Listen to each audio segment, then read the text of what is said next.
On September 12, 2001, the giant of Australian aviation, Ansett, was placed into administration, shocking the Australian aviation market. It sent ripples through the industry, leaving passengers stranded at airports, businesses scrambling, and over 16,000 employees suddenly without work, one of the most significant job losses in Australian history. Ansett's collapse left a gaping hole in the Australian aviation landscape, marking the end of an era for a company that had once been a national icon. Starting from humble beginnings, Ansett had grown into a household name, a symbol of Australian travel, and a mainstay of domestic air travel for decades. So what went wrong? How did a company with such a storied history and strong brand recognition fall apart so spectacularly? This is the rise and the monumentous crash of Ansett.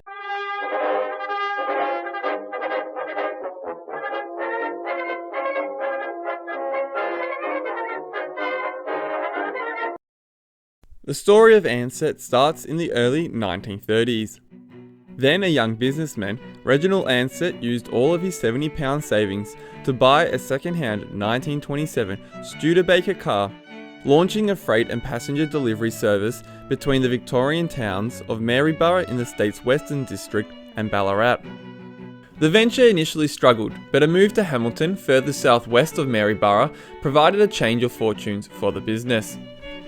Operating as Ansett Roadways, the company expanded, hiring more workers and acquiring more vehicles. By the mid-1930s, it posed a serious threat to the Victorian State Railways' profitability, drawing the government's attention.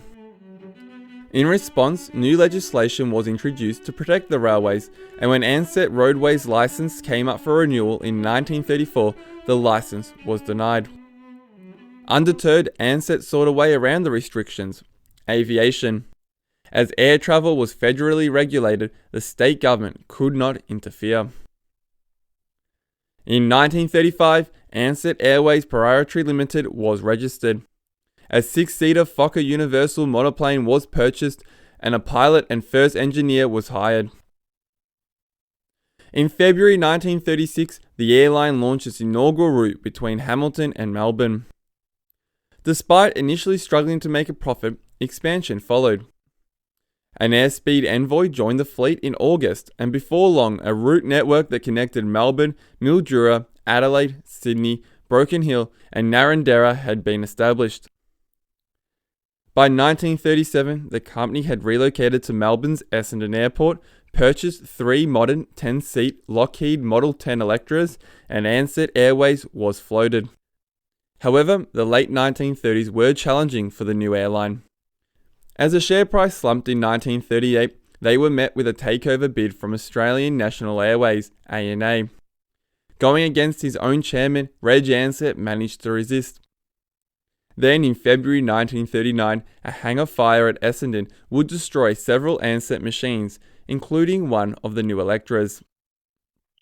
With the outbreak of war in the Pacific, from 1942, the airline stopped services on all but the Hamilton to Melbourne route, instead redirecting their efforts to fulfill contracts to transport the American Armed Forces around Australia. Ansett machines would also be key in evacuating people following the bombings of both Darwin and Broome. Government aid during this time also allowed Ansett to double their hangar capacity, and a manufacturing division was also developed to manufacture aircraft parts and overhaul and repair aircraft. In 1944, the Ansett workforce would peak at an impressive 2,000 employees. Following the end of the war in 1945, Ansett Airways was able to upgrade its fleet by purchasing 3 Douglas C-47s from US disposal stock and converting them to DC-3s. But pre-war routes were lost as the Department of Civil Aviation allocated them to ANA. Competition intensified in 1946 with the launch of the government-backed airline Trans-Australia Airlines, TAA. TAA, being government-backed, enjoys significant advantages over other airlines, such as free access to government facilities at airports, while also taking away all government business from ANA and Ansett. In 1946, Ansett Airways restructured under a new holding company, Ansett Transport Industries Limited, ATI. This umbrella group oversaw Ansett Airways, Tourist Coaches Proprietary Limited, a manufacturing company to manufacture coaches called Ansett Proprietary Limited, and Pioneer Tourist Hotels Proprietary Limited, among others. While the airline struggled to compete against ANA and TAA, by 1948, ATI had become Australia's largest operator of hotels in Australia. The 1950s brought further challenges for Ansett. In 1952, the Australian government introduced a two-airline policy, restricting domestic trunk routes to just two carriers, TAA and ANA. It also gave the two airlines equal access to government business and equipment. Ansett would try and work around the policy by adding intermediate stops on some major routes. Even though the two-airline policy was meant to help keep ANA afloat and had allowed ANA to purchase new aircraft, by 1957 the company was on the verge of bankruptcy. In early 1957, when its chairman, Sir Ivan Holyman, passed away, ANA's shareholders sought to sell to the Australian government and merge with TAA. When this was rejected, Ansett seized the opportunity. Despite the board of ANA being reluctant, ATI bought ANA for just over £3.3 million on the 4th of October 1957, and the two airlines of Ansett Airways and ANA became Ansett ANA. This was a major development in not only Ansett's history, but also for aviation in Australia.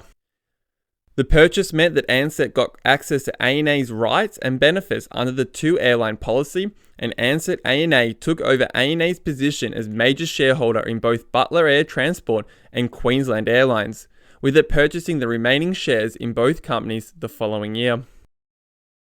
In 1958, the federal government revised their two-airline policy, granting Ansett ANA and TAA exclusive rights to the routes between major cities throughout Australia. But it also instigated that the airlines had to operate the same aircraft, charge the same fares, and operate the same routes. As such, the two airlines offered very similar operations. Both airlines decided to buy the Lockheed Electras, which Ansett ANA introduced early the following year. This duopoly over the aviation market in Australia would last decades. In October 1964, TAA and Ansett ANA introduced Australia's first jet aircraft, the Boeing 727. TAA had attempted in the late 50s to get Sud Caravel jets, but Ansett ANA successfully lobbied the government to block the order, claiming that they were not in a position to buy and maintain jet aircraft as they still operated an all-piston engine fleet. The Boeing 727 would enter service with both airlines the following month, and Ansett would operate them all the way into the late 90s. Ansett ANA would become simply Ansett Airlines of Australia in 1969 with a new red and white livery. Perhaps now though is a good time to just pause a minute and look on how big ATI as a company had become by the 1960s. In the late 40s they had opened a retail division known as Ansett Travel Service, and in the late 50s into the 60s, they had taken control of numerous smaller airlines in Australia, such as Guinea Airways, renaming it Ansett Airlines of South Australia, and McRobertson Miller Airlines, as well as entering into the Papua New Guinea market by buying Mandated Airlines of New Guinea and renaming it Ansett MAL, and then later as Ansett Airlines of Papua New Guinea. In 1964, ATI began operating a television station, ATV Channel O, and it would make Australia's first colorised television broadcast in 1967. By 1969, Ansett had become the largest domestic airline in Australia, and in 1970, Ansett Road Express had become the biggest national road freight haulage operator in the country.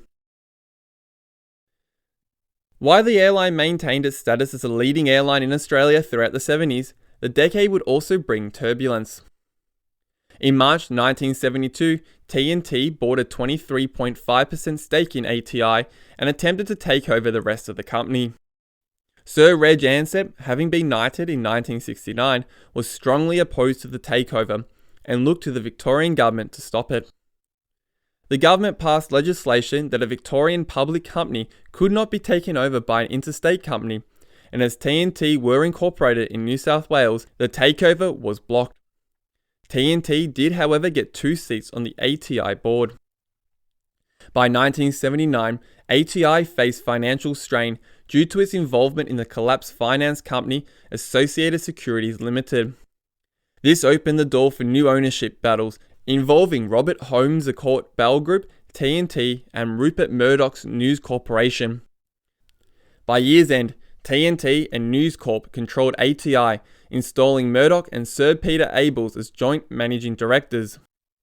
Though Sir Reginald Ansett was convinced to stay on as chairman, he had lost control of his empire. He would pass away on December 23, 1981, at the age of 72. In the 1980s, Ansett refreshed its brand and looked to expand beyond Australia. In 1980, they opened their new headquarters in Swanston Street, Melbourne, and new ventures included Ansett Air Freight, an integrated road and air freight service, and the Ansett International Travel Division. The following year, 5 Boeing 767s, 12 long-range Boeing 737-200s, and 4 Boeing 727-200s were ordered, as was a new livery and logo. Airport terminals and lounges were refreshed, and in-flight service was improved with the introduction of hot meals in economy class. Ansett New Zealand launched in 1987, while Ansett Airlines of Australia rebranded as Ansett Australia in 1990. That same year, the Australian airline industry was deregulated, allowing new airlines to enter the market and carriers to determine their own aircraft, routes, capacity, and airframes. This was a major and significant change to airline operations in Australia, which had operated a 2-airline policy for the past few decades. Then, in February 1992, the federal government announced that Qantas could fly domestically, and that Qantas did not have to be the sole Australian operator on international flights. This was followed by, in September, TAA, now named Australian Airlines, being bought by Qantas and the 2 airlines merging. This was significant as it gave Qantas an already established domestic route system to begin their new domestic services from. For Ansett, determined to expand internationally, they began applying for routes to Malaysia, Indonesia, Singapore, and Hong Kong. On September 11, 1993, Ansett Australia launched its first international service to Bali. This was followed by Osaka and Hong Kong in 1994, Jakarta in 1996, and Shanghai in 1997. The airline welcomed Boeing 747-300s for long-haul flights, adding Seoul, Taipei, and Kuala Lumpur to its network. However, by 1998, services to Seoul, Kuala Lumpur, and Jakarta had come to an end. It seemed like the future was bright for the company when they celebrated their 60th anniversary in February 1996. In the early 90s, there had been discussions around creating a single aviation market between Australia and New Zealand, one that would allow Air New Zealand to enter the Australian domestic market. However, after significant pushback from both Ansett and Qantas, the Australian government backed down in October 1994. Instead, Air New Zealand were granted permission to invest in an Australian airline. And so, in October 1996, it was announced TNT would sell its 50% share in Ansett Australia to Air New Zealand for a price of 475 million Australian dollars. Ansett Australia would become an early member of the Star Alliance and would be the official carrier for the 2000 Sydney Olympic Games. By now, News Corporation, which owned the remaining 50% of Ansett Australia, was looking to exit.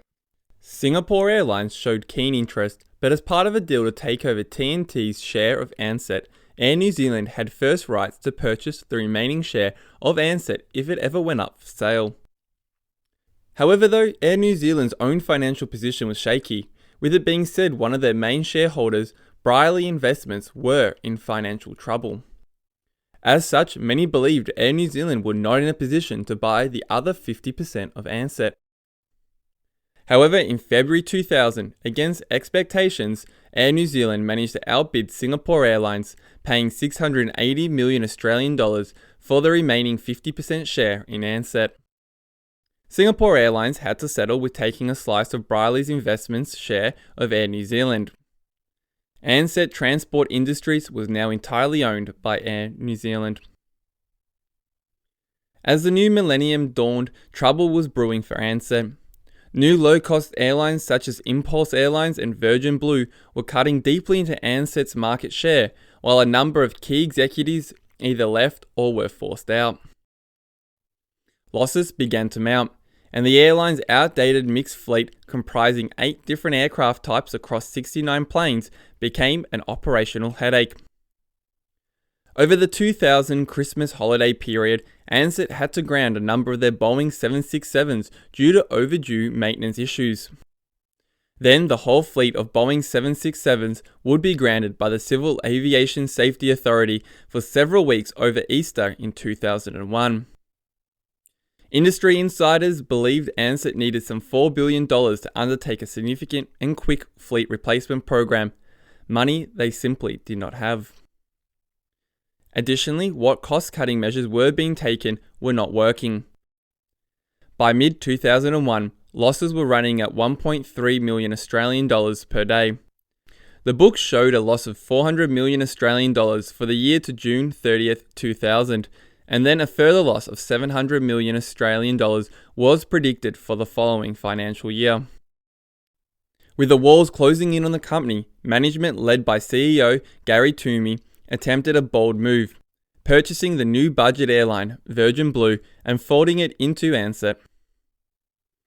Supposedly there was initial agreement with Virgin Blue founder Richard Branson on the deal, but the offer would ultimately be rejected, with Richard Branson sensationally ripping up a fake check of the 250 million Australian dollars offered by Air New Zealand on camera.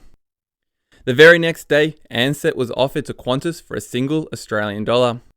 The offer would be rejected. With no rescue in sight, on September 12, 2001, Ansett was finally cut loose by Air New Zealand and placed into administration.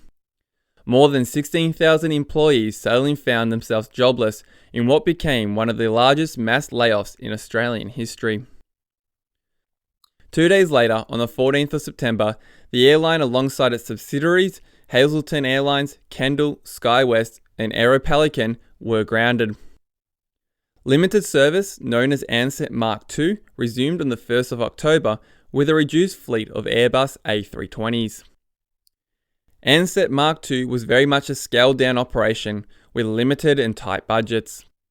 There was only single-class seating and no catering, no interlining baggage service, and no frequent flying points. Meanwhile, administrators scrambled to find a buyer, and during this time, accusations also arose from administrators that Air New Zealand had stripped Ansett of cash and assets and charged fuel used by Air New Zealand to Ansett's account. Administrators would later admit no evidence was ever found of this occurring. Eventually on November 8th, an agreement between the administrators and the Solomon Lew Lindsay Fox consortium, Tessner Holdings Limited, was reached. Tessner Holdings would purchase Ansett's mainline operation and other assets for some 3.6 billion Australian dollars. The future seemed to look promising for Ansett. At the beginning of 2002, a new chief executive and chief financial officer were appointed, and early the following month an order was announced for 30 Airbus A320 aircraft. But then less than a month later, without warning, the deal just collapsed. Tessner Holdings cited their withdrawal from the deal was due to the federal government offering no financial support. This would be the final nail in the coffin for Ansett. On March 4, 2002, at exactly 11:59 p.m, all of Ansett's operations ceased. Ansett's final flight, AN 152, from Perth to Sydney, would touch down at 6:53 a.m. the following morning, marking the end of an era. In the years that followed, administrators worked to recover whatever funds they could. The Australian Securities and Investment Commission, ASIC, briefly investigated whether Ansett had been trading while insolvent, but dropped the case in July 2002, citing high costs and legal complexities. Ansett owed unsecured creditors over $3 billion, but they would receive nothing. For Ansett employees, they would eventually receive most of their entitlements. This came in part due to Air New Zealand offering a $150 million Australian dollar compensation package in exchange for ASIC to drop its investigation into their role in the collapse of Ansett. Over the next decade, various aircraft were sold or scrapped, and the terminals taken over by other airlines. Virgin Blue notably would benefit from Ansett's collapse, stepping up into the vacuum that now existed in the Australian domestic airline industry. So why then did one of Australia's leading airlines just collapse? Well, the collapse of Ansett remains a topic of much debate. Some will point the finger at TNT and News Corp's management of the company throughout the 80s and 90s. Particularly Sir Peter Abels and his taste for lavish expenditure receives heavy criticism. Furthermore, instead of sticking to a few aircraft type, Sir Abels had bought many different types, sometimes without a business plan and fulfilling the same requirements as other aircraft in the fleet. For example, buying both 737s and A320s. As one news article following the demise of Ansett stated, quote, "Sir Peter had bought so many types of aircraft when 3 or 4 would have done because he couldn't resist the lure of a shiny new toy." End quote. But mismanagement was just one factor. By the late 90s, Ansett's fleet was aging and in need of replacement. Maintenance issues were mounting and it was becoming costly to maintain and operate the fleet. Ansett's operation costs were also high and a burden for the company. In 2001, Ansett's cost per available seat kilometre was 16 cents, compared to Qantas's 12 cents and Virgin Blue's 8 cents. Additionally, in 2004, Virgin Blue's chief executive, Brett Godfrey, claimed that his airline were flying more passengers than Ansett did in its last year of service, with only 3,300 staff compared to Ansett's nearly 10,000. Ansett employees also enjoyed above average entitlements and wages, and when the airline needed to save costs, the unions would not budge.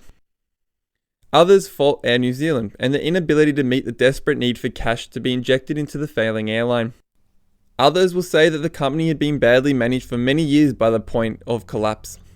As Sir Rod Eddington summarised after taking the helm of Ansett Australia in 1997, quote, "Great airline, lousy business," end quote. In the end, a perfect storm of mismanagement, outdated infrastructure, financial instability, and a rapidly changing airline industry proved too much for Ansett to weather. And so, one of Australia's most iconic airlines faded into history, leaving only memories and a cautionary tale for the aviation world.